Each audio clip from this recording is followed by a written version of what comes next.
Chapter 11. Nowadays, people resort to all kinds of activities in order to calm themselves after a stressful event.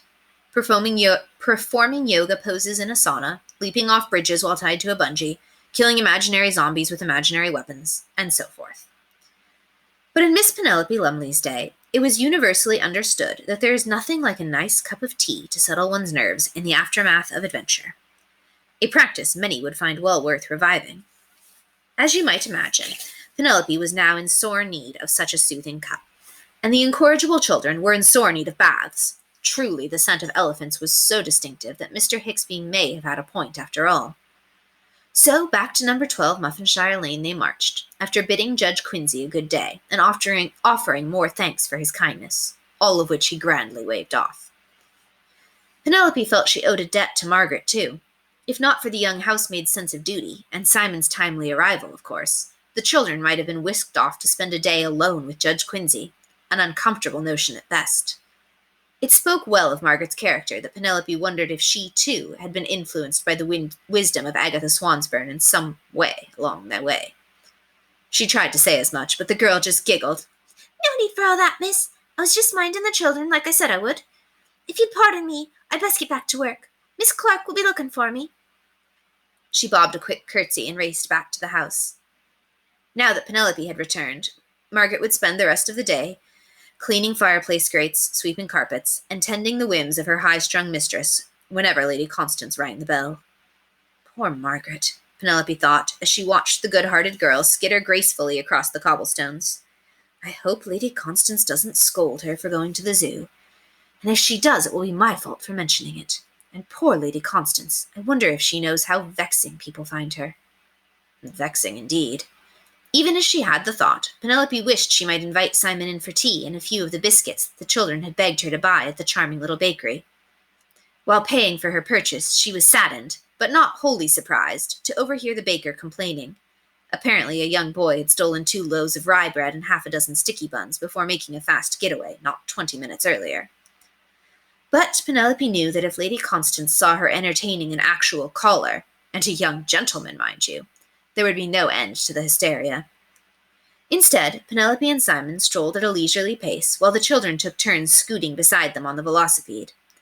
Cassiopeia was much too small for her feet to reach the ground, so her brothers had to steady her and push her along, but they didn't seem to mind. Penelope was eager to ask Simon about the fortune-teller, but first she simply had to know what had happened at the zoo, and so she asked him to tell her that story. "Really, the children were remarkable," Simon began as they walked. "I've got a soft spot for animals myself." "Do you? So do I." Penelope knew it was rude to interrupt, but his statement pleased her so greatly that the words simply burst out of her. She almost added, "especially ponies," but she wasn't sure whether her exhortations to Rainbow while riding the velocipede had been overheard by Simon, so she omitted that detail for now. "You do? Fancy that." He too sounded pleased. "Anyway, I'm usually able to make friends with even the most skittish beasts. Runs in the family. My great-uncle Pudge, the sailor, tells the story of how he cozied up to an albatross once, out at sea. But, honestly, the children showed a knack for it, the likes of which I'd never seen. They even helped give some medicine to a sick elephant." At the word elephant, the children started making making loud trumpeting noises and galumping around, laughing. Simon looked abashed.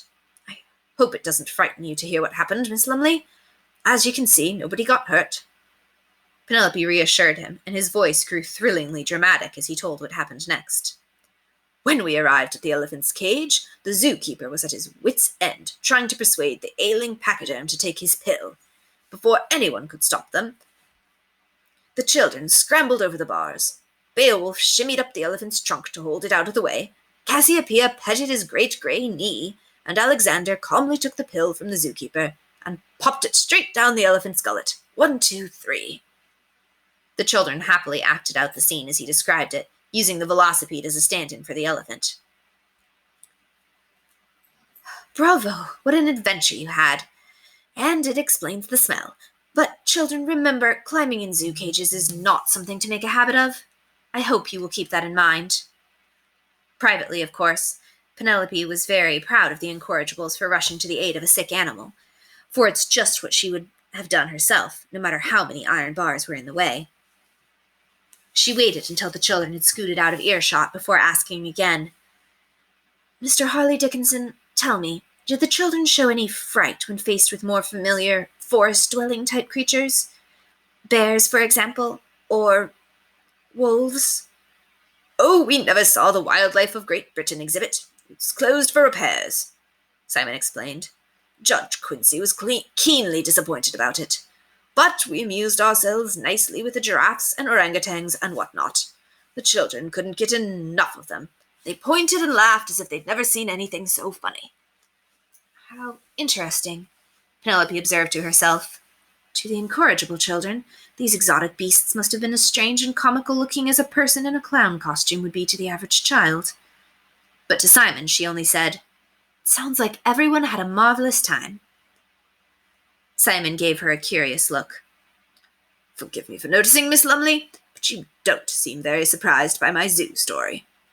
Maybe I've got it wrong, but I suspect that the average governess would have had a conniption fit at the hair-raising tale I've just portrayed."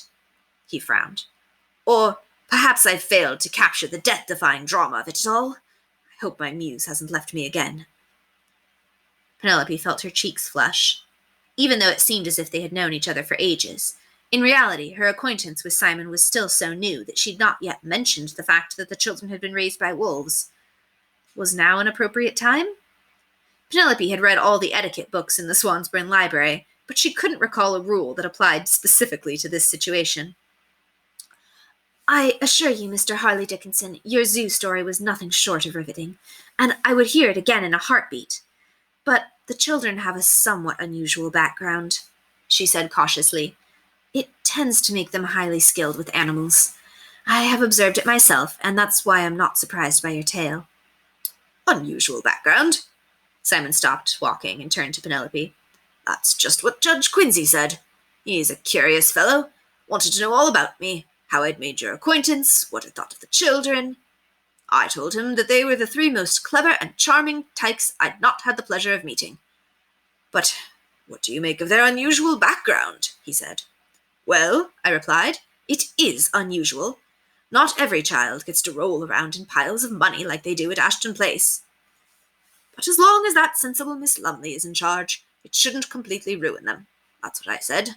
Simon grinned. His Honour guffawed non-stop for a minute and a half at that one.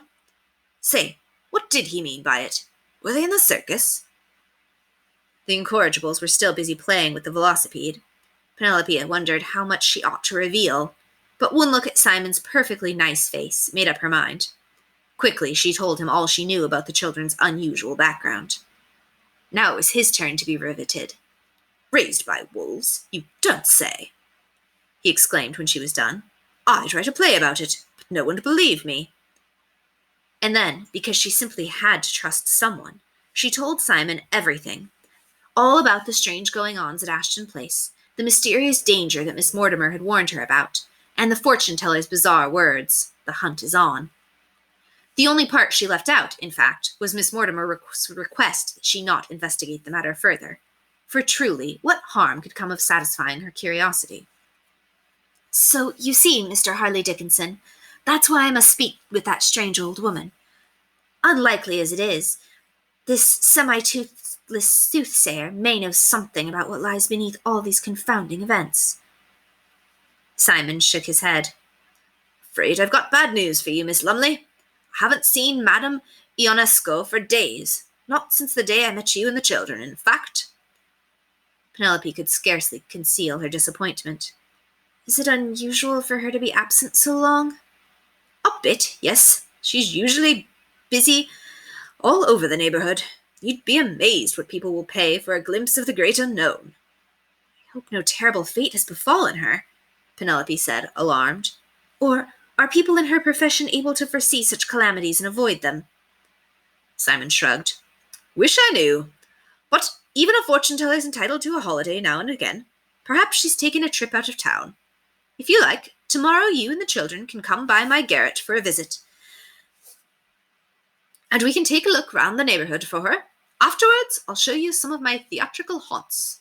The life of a bard revealed, and all that. Say, There's a new show opening at the Drury Lane. If we play our cards right, the stage manager will let us watch the rehearsal." A show? Penelope found that idea far more exciting than she dared let on. That would be amusing," she remarked, trying to sound casual.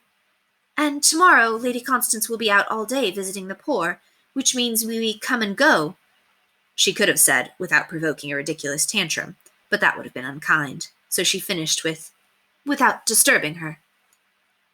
"Visiting the poor? Say, that's admirable. This Lady Constance must be a good egg, as rich ladies go." Penelope suppressed a smile, for she had not yet given up hopes of befriending Lady Constance. "You're very kind to say so," she answered quite sincerely. "In any case, we would be delighted to join you. The tour you propose sounds highly educational." Or education-woo, as the Incorrigibles would call it. Cute the way they do that. Makes a bit more sense now that I know about the wolf business. Here we are at number 12 again. You probably didn't notice, but we've completed a full 5 circumnavigations of Muffinshire Lane. Captain Cook himself couldn't have done better. Simon pulled at his collar and scuffed his feet on the ground once more. I suppose I should have mentioned it earlier, but it was too pleasant a conversation to stop walking so soon. 5? Really? Penelope exclaimed playfully, for of course she had noticed. It's a credit to your navigation skills that we didn't blow off course. Simon rubbed the back of his neck.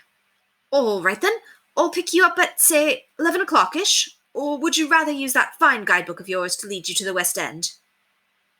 You mean the Hicksbys? Penelope sighed in frustration. A tall man with a green feather on his sleeve tried to steal it on the train on our way to London. The children stopped him just in time, though now I almost am beginning to wish he had stolen it, for it's proven to be of very little use. Again, Penelope stopped herself in the nick of time, for she could have easily added, Imagine trying to find my way to the zoo by following the smell of elephants. But of course, that would have required quite a bit of explanation. She took the guidebook from her purse and showed it to Simon. See, the only entry that contains any useful information at all is the one about Gallery 17 at the British Museum. Overuse of symbolism in minor historical portraits, he read, thumbing through the pages. Say, look at that. 8 pages of detailed commentary, hours of operation, admission fees, schedules of holidays, scale drawings of the museum. Turning the volume sideways, he added, and a fold-out map of how to get there, complete with latitude and longitude. He shut the book and handed it back to Penelope. Impressive. I'd say this Hicksby fellow is dead set on getting people to visit Gallery 17. I share your conclusion, Mr. Harley Dickinson, but I do find it ironic. Penelope traced the illustration on the book's cover with her fingertip. It was a small, pretty white flower. For he describes Gallery 17 as obscure and little trafficked, yet the guidebook makes such a to-do about going there. Surely it must be overrun with visitors by now, unless... Much as a well-trained pony might jump over a murky brook and land, dry-hoofed in the sun-dappled meadow beyond, Penelope's mind now made a sudden leap over the muddle. Mr. Harley Dickinson, do you happen to know where all the bookstores in London are located? She was so excited by her flash of insight that she could hardly keep from clapping her hands. You bet I do, he proudly replied. Every last one of them.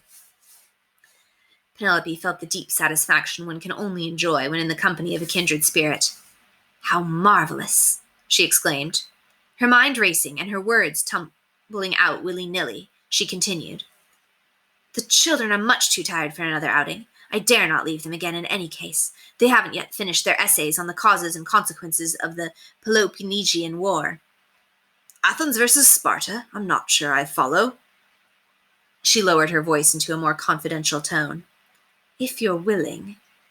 After we part, I would ask that you go at once and visit as many bookstores as you possibly can.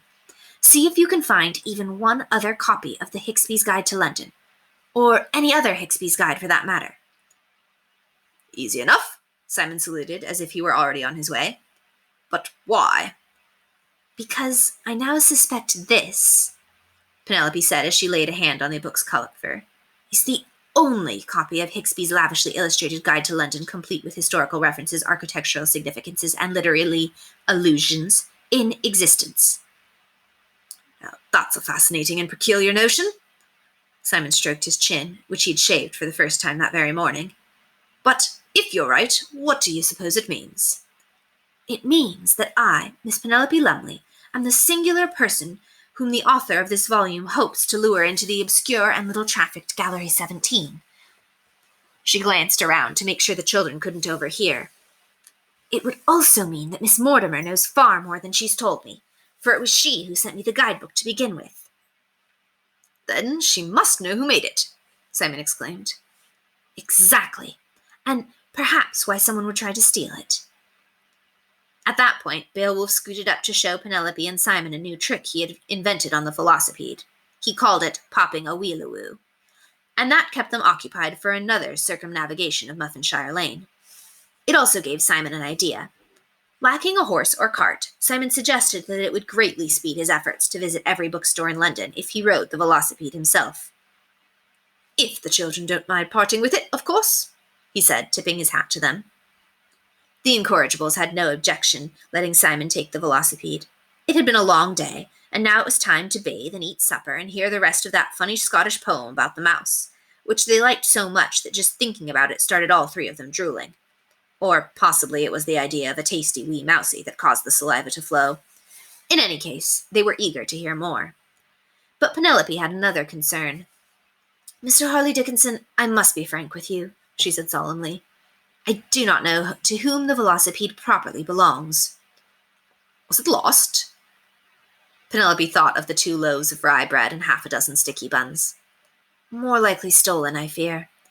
"Better not tell me about it, then. The less I know, the less they can make me confess on the rack." It took her a moment to realize he was joking. "But is it wise to tour London on a stolen velocipede?" she asked worriedly. Make no mistake, the Swansburn Academy for Poor, Bright Females was an excellent and highly regarded school, but this was the sort of question that Penelope's education had utterly failed to address. "For what if you're caught? The officers of the law will surely think that you're the thief." "Contraband, eh?" Simon chuckled and hopped easily onto the seat. "This is getting positively dramatic. Don't worry, Miss Lumley. I'll be careful and steer clear of constables. Besides, I have a new friend who's a judge, remember? If that can't keep a fellow out of the lockup, nothing can."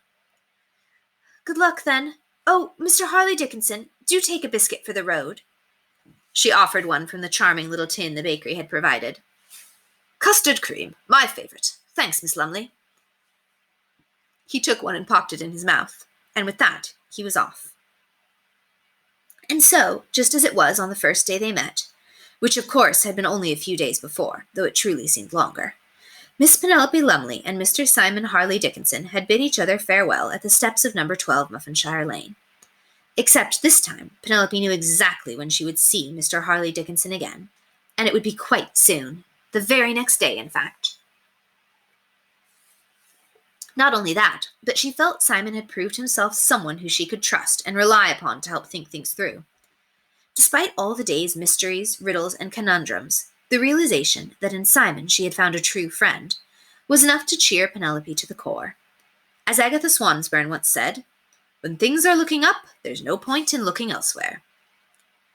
And a true friend was a treasure beyond price.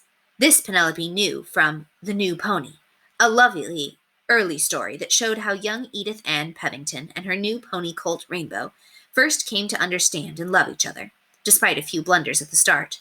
For how was Edith Ann to know that Rainbow much preferred carrots to sugar cubes, and could only stand to have his hooves cleaned if she sang to him while she worked? Just thinking about this prompted Penelope to start humming the wordless little sea shanty that Simon had been whistling earlier. "Apples, apples, apples," Cassiopeia sang along as Penelope vigorously shampooed the child's head. The elephant smell had proven stubborn and required serious scrubbing. The boys had already taken their baths, and at the moment they were busy adding pictures of antique Grecian helmets, weaponry, and naval vessels to their journals. Penelope had given up trying to convince them to use the journal as an accurate record of their stay in London. If Nutsawoo believed they had spent time engaged in sea battles with Spartan fleets, what harm could it do? "Purple apples," Cassiopeia gave a little tug to the end of her governess's hair, which now hung loose around her shoulders, as it was late in the day, and Penelope had already taken out the pins. Lemon apples, la la la. Cassiopeia made a soapy mustache on her own hair, of her own hair and Penelope's, and then blew through the strands using soap bubbles that floated lazily through the air. The colors of the two strands of hair were really nearly identical. Close your eyes, dear. That's a good girl. Penelope rinsed the soap away with a pitcher of fresh water and wondered, did the similarity in her hair color and the children's have anything to do with Miss Mortimer's urgent request that Penelope use the hair poultice? First, the Hicksby's guide, now this. Penelope certainly didn't want to feel cross with Miss Mortimer, but she wished her headmistress had been a bit more forthcoming. Perhaps it would be wisest to simply follow her instructions and use the poultice at once. Of course, Penelope was going to see Simon the next day. Was it silly that she wanted to look her best? Surely the poultice could wait a while longer. But then she remembered the way Judge Quincy had stared at her that afternoon as she'd tucked the loose strands of hair under her hat. Had he noticed the similarity as well? If so, why would it matter? Such coincidences happened all the time. In any event, I ought not to worry about Simon, Penelope concluded, for a true friend wouldn't care one way or another what shade her hair was. Of that she was certain. As for Judge Quincy, perhaps she'd imagined him looking at her hair. But it jogged her memory. There had been something about his story that had troubled her. What was it? As she squeezed the water out of Cassiopeia's hair, it came to her. The hairdresser.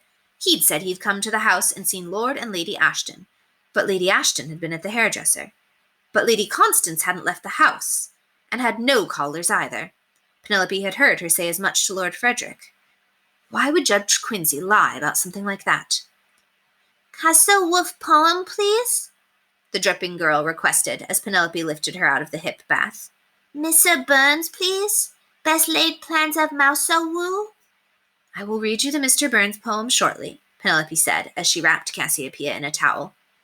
Penelope knew exactly where to find the hair poultice from Miss Mortimer. She'd tucked it in the packet of the back of her dresser drawer earlier, when she first returned to the nursery. Right now I have some shampooing of my own to attend to.